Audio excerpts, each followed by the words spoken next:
Kalau sedekah Pak bisa kita tukar dengan senyum. Iya kan? Sudah berapa kali Bapak senyum semenjak tadi? Itu Bapak sudah sedekah. Siapa yang mengatakan itu? Nabi.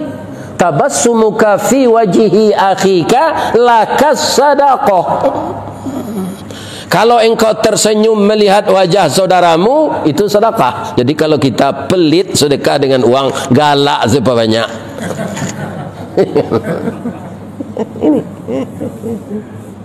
Ini kan?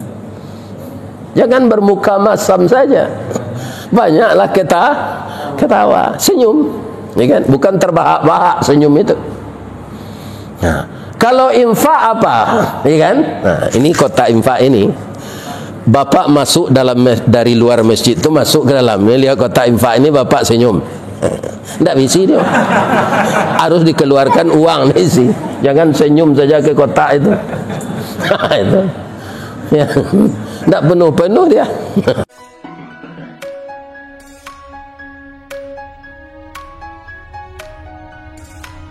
Setelah kita bersyukur kepada Allah, kemudian berselawat kepada Nabi dengan ucapan Allahumma salli ala Muhammad, semoga Allah Subhanahu wa taala membalasi salawat yang kita baca itu sesuai dengan janjinya, berlipat ganda untuk kita yang mengucapkan pahalanya.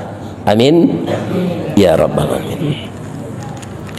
Saya mulai masuk tadi Pak ke Masjid An-Nur ini, yang saya lihat adalah kotak infak itu. Di sana dituliskan arti dari surat Al-Munafiqun. Maka saya terinspirasi ingin menyampaikan kajian pendek menjelang waktu Isya masuk, mencapai kebahagiaan dengan infak dan sedekah. Itu judulnya. Saya ambil dari surat Al-Munafiqun yang diturunkan oleh Allah kepada Rasulullah dan dapat kita baca dan banyak kita yang menghafalnya. Mudah-mudahan terrealisasi dalam kehidupan kita, walaupun ayat itu tidak beberapa ayat yang kita baca tadi. Karena apa? Kaum muslimin, betapapun banyak ayat yang kita kuasai tapi tidak kita pahami dan tidak kita amalkan, malah kita durhakai. Kata orang Minang, salisih betuka sarung, sahiriang betuka jalan. Ayat yang kita baca dengan lidah, kita pahami dengan hati, tapi tidak merubah sikap kita dari yang buruk kepada yang baik. Kaum muslimin, kalau kita perhatikan ayat itu, memang yang dipanggil oleh Allah bukan sembarangan. Secara umum kita kan Islam ini, tapi yang dipanggil oleh Allah itu orang Islam yang beriman. Pangkal dari ayat tadi di dalam bahasa Arab itu disebut huruf nida, kalimat panggilan. Jadi orang yang tidak beriman tidak masuk dalam koridor panggilan ini. Ya ayyuhalladzina amanu, wahai orang-orang yang telah beriman. Jadi itu fi'il madi. Amanu, orang-orang yang telah beriman.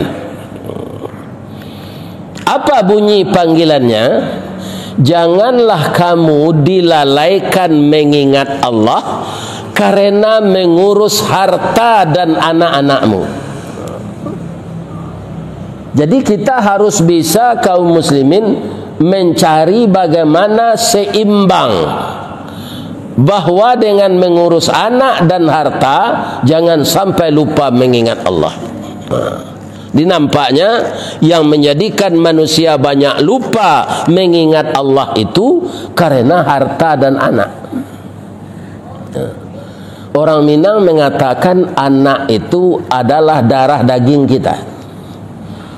anak kandung sibiran tulang, buah hati limpo bakuruang, tali niek labuhan cinta. Bahasa Indonesianya, anak kita itu adalah bahagian dari tulang kita, bahagian dari darah kita, bahagian dari daging kita. Itu maksudnya. Bapak Ibu yang terhormat, kaum muslimin yang saya muliakan, kalau kita sedikit mengingat Allah karena mengurus harta dan anak, orang tadi kata Allah khasirun. Wa man yaf'al dzalika faulaika humul khasirun. Siapa yang melakukan itu, yang memperbuat itu, jadilah dia orang rugi. Setiap personil kita ini, Pak, kalau ditanya, tidak ada yang mau rugi, Pak. Ada tidak pedagang yang mau rugi? Tidak ada. Kita ingin menang semuanya, ingin beruntung. Orang berjudi pun diharamkan oleh Allah ingin menang, ingin beruntung dengan adu nasib yang tidak benar itu. Ingin juga mereka beruntung. Jadi kalau kita tanya diri kita masing-masing ini, tidak satu pun kita yang ingin rugi. Kita ingin beruntung. Nah, maka kalau kita tidak ingin rugi, apalagi celaka, maka jangan kita hubbud dunia, tercinta, terlalu cinta dengan dunia, harta dan anak, lupa mengingat Allah. Kaum muslimin, kalau iblis itu sampai kita akan meninggal, kita akan digoda, Pak. Apa keuntungannya kita banyak mengingat Allah? Kalimat terakhir kata Nabi yang bisa memasukkan seseorang mukmin itu ke dalam surga adalah kalimat la ilaha illallah. Man akhiru kalamihi la ilaha illallah dakhalal jannah. Dan ada lagi firman Nabi, lakinu mautakum, sabda Nabi, lakinu mautakum la ilaha illallah. Ajarkanlah kepada orang yang akan mati, kalau engkau berada dekatnya, kalimat la ilaha illallah. Tapi apakah semua kita akan bisa dikelilingi oleh anak-anak kita ketika meninggal? Apakah akan hadir di sana seluruh pemilih kita untuk membisikkan la ilaha illallah? Tidak mungkin, Pak. Ada kita yang meninggal di jalan raya. Jangankan membisikkan la ilaha illallah, orang takut kaum muslimin mendekati kita yang terkapar di jalan itu. Kebanyakan itu orang takut menjadi saksi. Dibiarkan saja mayat kita terlantar, tidak bernyawa lagi di tengah jalan itu. Siapa yang akan bisa membisikkan la ilaha illallah? Atau seorang petani yang berada di kebun, merawat tanam-tanamannya, setelah dia itu istirahat di pondoknya, saat itu malaikat maut datang, karena di situ ajalnya. Tidak satu pun ada orang sekeliling itu. Siapa yang akan mengajarkan kalimat la ilaha illallah? Andaikan seseorang itu seorang nelayan, dia berada di tengah laut dengan perahu nelayannya untuk menangkap ikan, tiba angin punting beliung. Kata orang Minang, ombak basabuang angin baseru, guruh patuh berantam-dantam, kilik turun hujanlah tibo. Itu bahasa Minangnya. Bahasa kitanya itu, terjadi ombak besar, tsunami lah katakan. Maka kapal itu terbalik, Pak.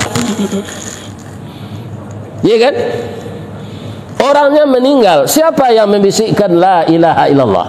Inilah gunanya kita banyak mengingat Allah. Kalau kita banyak mengingat Allah, tidak ada orang sekeliling untuk membisikkan la ilaha illallah. Itu Allah akan menetapkan lidah kita. Bapak lihat nanti surat Ibrahim, ayatnya saya lupa. Inilah kerugian orang tidak hafiz Quran. Jadi anak-anak cucuku, rajinlah menghafal Al-Quran.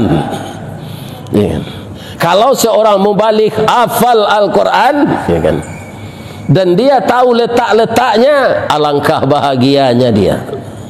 Tapi yang jelas surat Ibrahim, apa bunyinya? A'udzubillahi minasyaitonirrajim. Bismillahirrahmanirrahim. Yutsabbitullahu alladhina amanu bil qawli tsabiti fil hayatid dunya wal akhirah. Akan ditetapkan oleh Allah perkataan orang yang beriman itu dari dunia sampai ke akhirat. Jadi jangan kita lalai karena harta dan anak untuk mengingat Allah. Ini keuntungannya orang yang banyak mengingat Allah, ya kan? Kaum muslimin, para jamaah yang terhormat, orang yang tidak mengingat Allah itu atau sedikit sekali dia akan rugi. Perintah kedua apa dalam ayat itu? Kata Nabi begini, manaqasat sadaqatuhu mimmalin, kata Nabi, sedekah yang engkau keluarkan untuk jalan Allah tidak akan mengurangi hartamu, ya kan? Tapi ini kalau kita pahami secara lahiriah, Bapak ada duit sekarang 100.000 dalam kantongnya, diinfakkan 50.000, berapa tinggal lagi? 50.000, tidak nambah dia. Kata Nabi tadi, harta yang engkau infakkan itu tidak akan mengurangi hartamu. Jadi beragama ini kita memandangnya, bapak-bapak, bukan lahir saja, karena Allah akan melipatkan harta benda yang kita infakkan itu. Maka Allah menyuruh, ya kan, semua kita ini akan meninggal, Pak, tidak ada yang tidak. Maka jangan lalai mengingat Allah, ya kan? Nah, apa kata Allah di dalam ayat selanjutnya? Wa anfiqu mimma razaqnakum min qabli ayyatiya ahadakumul maut. Nah, jadi supaya kita jangan rugi, supaya kita meraih kemenangan, ya kan? Maka infakkanlah harta kita sebelum malaikat maut datang. Ada bahasa lainnya, bawalah hartamu mati. Bagaimana membawa harta mati, Pak? Lebih-lebih orang yang telah kekayaannya triliun itu, sedangkan kubur itu kecil. Bagaimana memasukkan hartanya ke sana? Pabriknya, mobilnya yang banyak kalau dia pengusaha mobil, kalau emasnya berkilo-kilo. Kubur itu dibikin, Pak, 2 meter dan 1 meter, karena orang akan masuk ke dalam untuk memasukkan kita ke lahat, setidaknya 3 orang. Itu makanya sebesar itu. Tapi tempat mayat itu, lahat itu berapa besarnya? Bagaimana membawa harta mati? Ya, kalau ini kita pahami secara harfiah. Kaum muslimin, bagaimana memahaminya? Infakkanlah hartamu sebahagian. Allah menyuruh tidak semua, Pak, sebahagian. Wa anfiqu mimma, sebahagian dari yang engkau kumpulkan itu, infakkan untuk jalan Allah sebelum engkau meninggal. Jadi artinya membawa sebahagian harta itu mati, ya kan? Kalau di lokasi tempat tinggal kita orang merehab masjid, keluarkanlah uang kita untuk itu. Bakso Minangnya 1 awak sakaki. Kalau orang 100 karuang simin, awak 20 karuang simin. Ikut berpartisipasi untuk agama Allah. Ini, ya kan? Kalau ada di tempat kita itu orang membikin rumah tahfiz, ya kan? Kita ikut. Ada panti asuhan untuk memelihara anak yatim, kita ikut memasukkan saham akhirat. Maka berarti kita telah membawa harta kita sebahagian mati. Tapi kalau yang Bapak simpan di bank berupa toko yang disewakan, yang dikontrakkan kepada orang lain sekian juta setahun, tapi tidak pernah dikeluarkan, Di kampung saya, Pak, ada desa namanya Tanyuh di Bukit Tinggi. Itu para jemaah di sana itu banyak kolam ikan. Ada namanya gurami, di kampung saya Kalui. Ya kan? Gurami namanya. Ikan itu sehat-sehat. Kolamnya itu airnya jernih. Begini-begini kata ikan. Apa makanannya ini, Pak? Ini makanannya hanya daun keladi. Kenapa ikan ini sehat? Kata saya. Coba Ustaz perhatikan. Dari atas, dari hulu, masuk air ke kolam saya ini. Tapi kolam saya ini saya kasih pula untuk bisa berair pula kolam orang di bawah. Jadi airnya itu tidak saya genang. Dia bisa pula mengairi sawah orang yang di bawah. Sehingga air masuk dari atas, kemudian terus melaju ke kolam yang di bawah. Airnya bertukar. Maka ikan ini sehat. Kalau Ustaz tidak percaya, ada orang yang kikir dengan air kolamnya. Mari kita ke sana.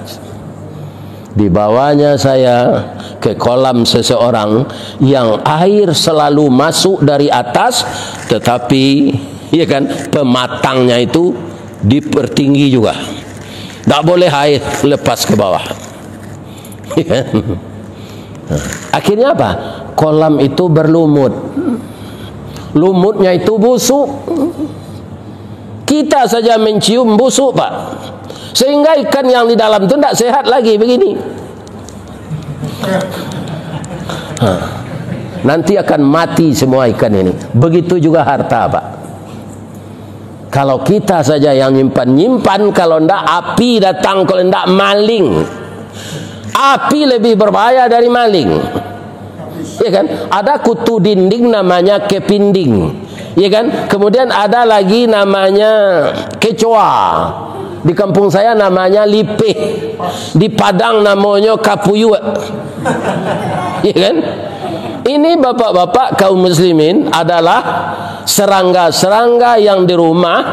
Kalau api yang datang ke toko kita, ke rumah kita, semua serangga itu juga dibakar, bukan harta kita. Bukan harta kita saja. Begitu, Pak. Namanya istidraj. Jadi harta yang disimpan-simpan tidak dikeluarkan, ya kan? Kalau tidak maling datang rampok, ya kan? Kemudian ada lagi api. Makanya Allah menyuruh kita menginfakkan harta itu sebelum malaikat maut datang. Saya lihat selama ini, Pak, usia saya sudah 70 tahun. Siapapun tidak ada yang mampu melawan malaikat maut ini. Saya ketika muda dulu, Pak, saya karyawan di BUMN, di PT Semen Padang.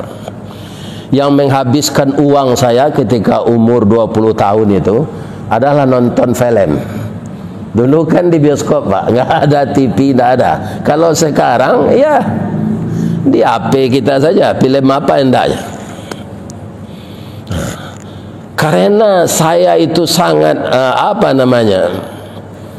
masuk di jam ini, di bioskop ini, keluar dari sana, lihat di sini klisenya. Ada pula film yang indah. Saya sangat suka dulu nonton film sejarah. Itu bintang filmnya bernama Charlton Heston, Yul Brynner, ya kan? Siapa lagi? Charles Bronson. Kemudian bintang film kungfu Bruce Lee, Wang Yu, ya kan? Itu suka saya lihat. Para jemaah, Bruce Lee itu saya lihat, ya kan? Latihan yang beratnya, ini ada kayu yang setebal ini, itu patah oleh kakinya. Tapi ketika malaikat maut datang, dia tidak mampu melawan, Pak. Tidak mampu. Ya kan? KO dia saat itu. Pada umurnya baru 33 tahun. Ya kan? Latihannya berat. Maka Bruce Lee itu dalam sejarah persilatan gelarnya si Raja Karet. Tubuhnya kayak karet, Pak. Ya kan? Dipukul itu begini tangan kita ke belakang. karena berat latihannya. Tapi malaikat maut datang, KO dia. Begitu juga guru-guru silat yang lain di Padang, Pak, terkenal, ya kan? Tapi semuanya mati, ya kan? Tidak ada. Itu kalau malaikat maut datang, ya kan? Coba bayangkan kalau orang yang meninggal itu tidak taat kepada Allah. Beda tidak matinya dengan orang taat? Beda, Pak. Siapa yang mengatakan? Allah. Lihat Al-Quran lagi. Walau tara idziz zalimuna fi ghamaratil maut. Sekiranya engkau lihat orang yang zalim dalam mengalami sakratul maut, wal malaikatu basitu aidihim, malaikat memukulkan tangannya seraya berkata, akhriju anfusakum, keluarkan rohmu. Al yauma tujzauna adzabal huni, engkau dibalasi dengan azab yang hina. Bima kuntum 'alallahi ghairal haq, karena engkau mengatakan perkataan yang tidak benar terhadap Allah. Wa kuntum an ayatihi tastakbirun, engkau sombong dengan peraturan Allah. Kalau orang baik bagaimana, Pak Ustaz? Orang yang telah meraih kemenangan dari Allah itu bagaimana matinya? Wa idh tatawaffal malaikatu thayyibin, ketika engkau menyaksikan orang baik-baik diambil rohnya oleh malaikat, yaquluna salamun alaikum udkhulul jannah bima kuntum ta'malun. Datang malaikat itu bersama-sama, bukan sendirian, Pak. Di mana Ustaz tahu? Ayat tadi yaquluna itu jamak, iya kan? Berkata malaikat yang datang itu. Di sana sudah ikut malaikat maut atau Israel. Jadi ada temannya yang datang, malaikat lain. Siapa namanya? Ya, Allah menyebutkan malaikat rahmat saja. Kenapa tidak dikasih tahu namanya satu persatu, Ustaz? Jangankan seluruh malaikat diberi namanya untuk dihafal satu persatu, yang 10 itu saja ada orang mukmin yang tidak hafal. Ya kan? Ada malaikat yang 10 itu, ada orang mukmin yang tidak hafal. Yang hafal baginya duit. Orang buta juga tidak lupa duit, Pak. Ini tidak hafal. Jadi namanya malaikat rahmat saja. Ini kata malaikat rahmat ini bersama-sama karena orang ini orang baik, orang thayyib. Wa idh tatawaffal malaikatu thayyibin, thayyib, akhlaknya baik, budi pekertinya baik, ya kan? Tindakannya sehari-hari baik, orangnya tidak mudah emosi, sabar, ya. Ini orang baik-baik, akhlaknya sangat baik, suka menolong orang lain, menolong tanpa pamrih, tidak mengharapkan balasan. Dia hanya berharap kepada Allah. Itu orang baik. Yaquluna, berkata malaikat rahmat tadi, salamun alaikum udkhulul jannah bima kuntum ta'malun. Apakah kita tidak harap menerima kematian yang seperti ini? Ya kan? Kita orang mukmin itu sangat harap, Pak. Kenapa? Dunia ini hanya permainan. Sadarlah kita, begitu kita masuk ke lahat, itulah hidup yang sebenarnya mulai digelar. Begitu kita masuk kubur, makanya bapak-bapak kalau ada teman kita meninggal, kita ngumpul setelah dimandikan, dikafani, disalatkan, mau mengantarkan ke kubur, ya kan? Banyak juga orang ini, Pak, yang salah ngomong. Jangan terjadi lagi ini. Apa itu? Mari kita antarkan saudara kita ini ke tempat peristirahatannya yang terakhir. Kalau ke neraka bapak antarkan, ya itu itu tempat peristirahatan terakhir bagi orang kafir. Kalau ke surga, tempat peristirahatan terakhir bagi orang mukmin, ya kan? Tapi kubur itu tempat transit, ya kan? Bukan tempat peristirahatan terakhir. Banyak orang ini bapak salah ngomong ini. Bisa jadi ateis kita jadinya, ya kan? Panjang proses lagi setelah kita keluar dari kubur itu.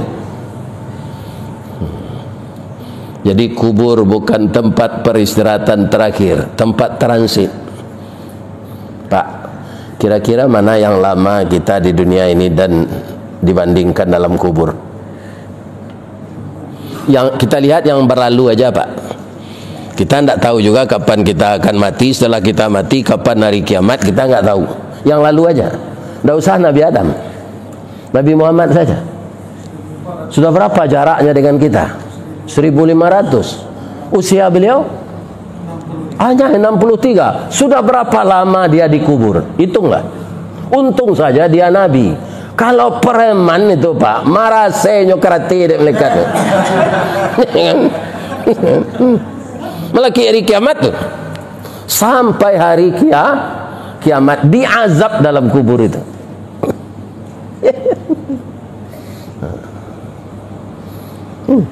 Nah, kalau kita meninggal, berapa lama pula kita di dalam kubur itu menjelang kiamat. Inilah gunanya kita banyak mengingat Allah. Berinfaklah sebelum malaikat maut datang. Berharaplah malaikat maut itu datang membaca salam, ya kan? Namun kebanyakan dalam cerita ayat tadi, ya kan, kalau kita baca sampai ke bawah, banyak manusia ini Pak, setelah malaikat maut datang baru dia ingin berinfak. Itu yang Bapak tulis, Bapak pengurus ini sangat tertarik saya ini untuk mengajak jemaahnya banyak berinfak. Baik sekali itu Pak. Terjemahan surat Al-Munafikun itu Bapak tulis di kota infak itu.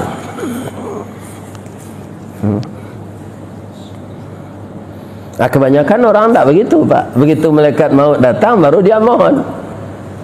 Fayaqula rabbi laula akhartani ila ajalin qarib. Kalau boleh saya mohon ya Allah, kalau engkau berkenan, tundalah kematian saya ini agak sesaat. Andaikan ada dialog ketika itu, tapi ayat itu tidak ada menerangkan dialog. Allah saja yang bicara. Ya. Nah. Andaikan ada, apa kata Allah?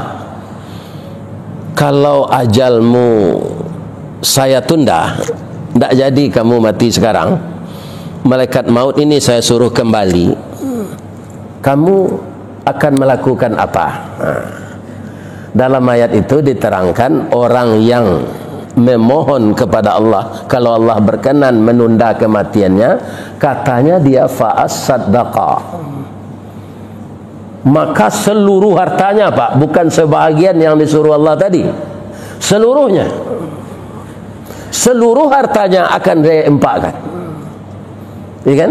Wa akum minas salihin, dan aku akan berada dalam kehidupan yang tidak jadi kematian ini datang, akan terus saja beramal saleh lagi ya Allah. Saya tidak akan lalai mengingat engkau karena harta saya ini, semuanya akan saya infakkan, tidak ada yang mengganggu saya lagi. Apa jawaban Allah kalau di bawah ayat selanjutnya? Ini bukan jawaban sebenarnya. Jadi kita harus paham bahwa Allah di atas memerintahkan kita sebagian harta diinfakkan. Kebanyakan dari saudara kita manusia ini baru ingin berinfak setelah malaikat maut datang. Kemudian Allah mengatakan di ayat di bawah, walayyu akhirallahu nafsan idza jaa ajaluha. Apabila seseorang telah sampai ajalnya, tidak bisa lagi ditunda. Ujung ayat itu berbunyi wallahu khabirum bima ta'malun. Allah sangat mengetahui apa yang kamu kerjakan. Itu artinya secara reterlek, ya kan? Kita tidak maksud mengubah, Pak. Andaikan Allah mau, ya kan, menunda kematian orang itu 2 bulan, 3 bulan, apakah dia akan sesuai melaksanakan dengan perkataannya fa'as-saddaqa wa akum minas salihin? Tidak, Pak. Kata Allah di ujung ayat yang di bawah itu wallahu khabirum bima ta'malun. Kalau kita pindahkan ke bahasa Padang, dempadiana wa angidui wali ndak jadi yang mati do den tundo kematian nang para ngelamuang tu ka wali kini mati selang lagi. Itu. Ya kan ini. Kamu tidak akan berubah. Kamu akan seperti itu karena saya sudah tahu bagaimana sifat-sifatmu. Kata Allah. Sekarang kamu mati aja, masuk neraka kamu. Apa-apa itu. Ya kan? Jadi Allah tidak mau, Pak. Sebab beliau sudah ingatkan di atas. Ya kan? Nah, jadi yang kita lihat itu yang di atas itu dulu. Wa anfiqu mimma razaqnakum min qabli ayyatiya ahadakumul maut. Infakkanlah sebagian hartamu sebelum malaikat maut datang. Kalau malaikat maut itu datang, bapak-bapak dan ibu-ibu semuanya tidak bisa menolong kita lagi sesudah itu, kecuali yang telah kita infakkan. Nah, sekarang kita sudah lama beragama Islam ini, Pak. Kira-kira apa perbedaannya infak dan sedekah?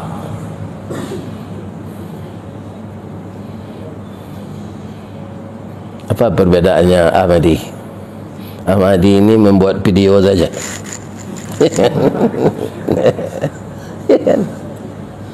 Kalau sedekah, Pak, bisa kita tukar dengan senyum.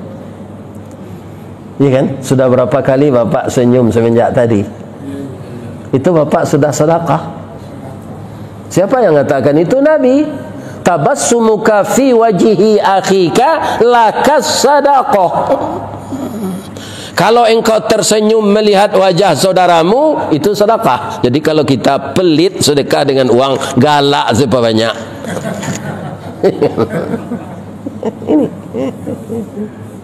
Ini kan? Jangan bermuka masam saja. Banyaklah kita ketawa, senyum, ya kan? Bukan terbahak-bahak senyum itu. Nah, kalau infak apa? Ya kan? Nah, ini kotak infak ini. Bapak masuk dalam dari luar masjid itu masuk ke dalam, lihat kotak infak ini, Bapak senyum. Tidak bisa dia. Harus dikeluarkan uang nih sih. Jangan senyum saja ke kotak itu. Itu. Ya. Tidak penuh-penuh dia. Itu bedanya. Mudah-mudahan kita suka berinfak semuanya. Ya sebagian, bukan semua, Pak. Mungkin ada bapak-bapak yang muda berumur 40-an, 50-an masih ada anaknya yang kuliah. Iya kan? Kemudian sudah selesai anak kuliah mau cari kerjaan. Kemudian setelah itu kita ingin punya mantu, banyak biaya lagi. Nah, jangan diinfakkan semua. Nah, kalau saya, Pak, sudah 70 tahun, anak saya 5, itu sudah berkeluarga semuanya. Ya kan? Cucu saya sudah 11. Ya kan? Itu sudah cukup untuk klub main bola. Ya kadang-kadang saya lupa namanya. Apalagi kalau cucu 100 orang, Pak. Yang 11 itu, ya kan? Lupa saya siapa namanya. Ya kan? Kenapa? Karena itu faktor usia. Akhir semuanya itu kata Allah di akhirat nanti la yanfa'u malun wala banun. Jadi ini sindiran nih, Pak. Misalnya kita banyak dosa, kita kaya raya mati, bisa kita bawa kekayaan itu ke akhirat, ya kan? Akan kita tebus dengan harta kita itu kesalahan-kesalahan yang kita bikin. Allah tidak akan terima itu.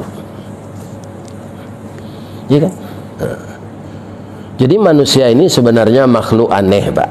Kenapa Ustaz nyebut makhluk aneh? Coba Bapak lihat Allah yang menerangkan ketika manusia ini akan ditiupkan roh ke tubuhnya.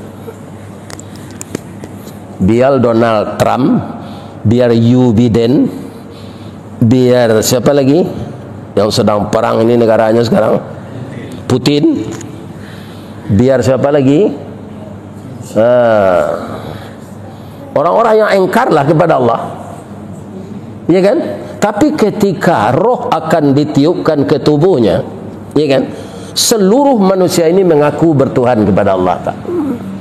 Itu tidak bisa dipungkiri ayat yang mengatakan itu. Apa kata Allah kepada manusia yang akan ditiupkan roh itu?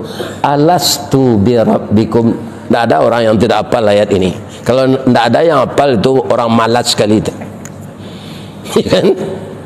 Menjawab seluruh roh ini, roh Donald Trump, roh Joe Biden, nah, itu orang Priaman tuh, Pak. Ya, sawananya namanya Joe Biden, nah, ya kan? Tiba dia di, ya, tiba di Amerika nyotika dengan Joe Biden. Bapak-bapak, ibu-ibu, kaum muslimin yang terhormat, semua kita ini, Pak, menjawab, biar kafir, biar munafik, biar musyrik, biar mukmin, semuanya menjawab qalu bala syahidna. Ya kan? Qalu, berkata semua roh-roh itu kepada Allah, bala syahidna, kami jadi saksi ya Allah akan patuh kepada Engkau. Tapi setelah mereka itu di dunia, dari kecil sudah dewasa, dikasih pekerjaan, ada yang kaya, ada yang berpangkat tinggi, tidak ingat janji tadi lagi. Pejabat yang tidak ingat dengan Allah, dengan janjinya itu, dia korupsi, Pak. Ya kan? Nah, saudagar juga dia, kaum muslimin, menipu pembeli, tidak ingat janji alastu bi rabbikum qalu bala syahidna tadi. Tetapi setelah malaikat maut datang, seluruh manusia yang engkar itu akan bertuhan kepada Allah lagi. Inilah manusia ini, Pak, aneh. Siapa yang mengatakan? Al-Quran juga, bukan saya. Hari Jumat besok imam di sini baca surat sajadah enggak, Pak? Ya, sujud tilawah ya. Bapak-bapak udah biasa mengikuti? Ya, jadi jamaah yang biasa mengikuti ini. Kalau tidak biasa, Pak, bisa letih dia berdiri. Karena ayatnya panjang. Bangku tidak kesuruh gini, Pak. Ayat imam panjang mana aja. Panjang boj. Ya kan? Ini. Memang jamaahnya yang telah yang telah terbiasa mengikuti itu, dia malah enak mendengarkan. Ada di antara ayat surat sajadah yang dibaca itu bunyinya begini. Walau tara idzil mujrimuna nakisu ru'usihim inda rabbihim. Ketika engkau melihat, jikalau engkau lihat orang-orang yang berdosa itu menundukkan kepala mereka ketika akan mati itu. Apa katanya dalam tertunduk itu? Berapapun dia, bapak-bapak, aniayanya, zalimnya ketika hidup, ketika akan mati dia bermohon, Rabbana, ya Tuhan kami, absarna, telah kami lihat ya Allah. Sebab pandangan orang akan mati itu, Pak, sebagian sudah ke alam gaib, sudah dipertontonkan kepadanya apa azab yang akan diterimanya, maka dia cemas. Saat itu dia mohon, Rabbana, ya Tuhan kami, absarna, kami lihat, wasami'na, kami dengar, farji'na, kembalikan kami ya Allah ke tempat tinggal kami. Ya, sama dengan tadi kemangang kecil Allah, ya kan? Na'mal salihan inna muqinun, kami akan beramal saleh dan tambah meyakini lagi ya Allah. Inilah manusia, Pak. Jangan seperti itu. Tidak ada raja di dunia ini yang sekejam Fir'aun, Pak. dan sombongnya sesombong Fir'aun tidak ada sampai sekarang. Ya kan? Apa kata Fir'aun itu Pak dengan kesombongannya? Bapak lihat nanti dalam surat An-Nazi'at. Wa ana rabbukumul a'la. Saya Tuhan yang tinggi. Maka dia sekehendaknya membunuh tukang sihirnya yang mengikuti Nabi Musa sebanyak 18 orang. Ya kan? Potong tangannya dulu, potong kakinya. Lihat dalam surat Al-Anbiya cerita ini. Tidak ada yang sesombong Fir'aun itu raja Pak. Tidak ada sidang, tidak ada jaksa nanya-nanya ini, tidak ada hakim memutuskan, langsung dipotong aja tangan. Rasanya belum ada presiden kita yang seperti itu semenjak dari Pak Soekarno. Begitu rakyat melawan, dipancung tangannya, nggak ada Pak. Ya kan? Begitu kejamnya Fir'aun. Kalau kamu kembali bertuhan kepada saya, tidak jadi kamu saya bunuh. Tapi kalau engkau tetap mengikuti Musa, lehermu akan saya penggal lagi. Apa jawaban orang tadi Pak? Baca surat Al-Anbiya ya Pak. Saya ulang lagi, saya tidak hafal Quran, tapi itu ada dalam Al-Quran surat Al-Anbiya. Nanti kami akan mati juga. Sekarang akan mati juga. Kalau kami mati mengikuti engkau, kami masuk neraka. Tapi kalau kami mati mengikuti Musa, kami masuk surga. Langsung dibunuh semuanya oleh Fir'aun. Itulah orang yang belum pernah salat, belum pernah puasa, tapi masuk surga. Kenapa? Karena akidahnya kuat, mempertahankan bertuhan kepada Allah. Ini yang sulit kita temukan sekarang. Sekarang ditipu dengan pangkat dan kedudukan, hilang akidah Pak. Banyak itu. Pindah di Indonesia, di Thailand. Bapak-bapak. Ini. Ya kan?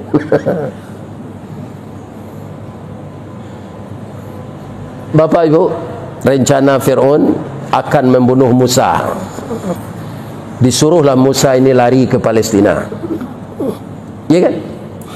Bapak Ibu yang terhormat, dikejar di belakang. Apa kata Allah kepada Nabi Musa setelah terdesak di tepi laut?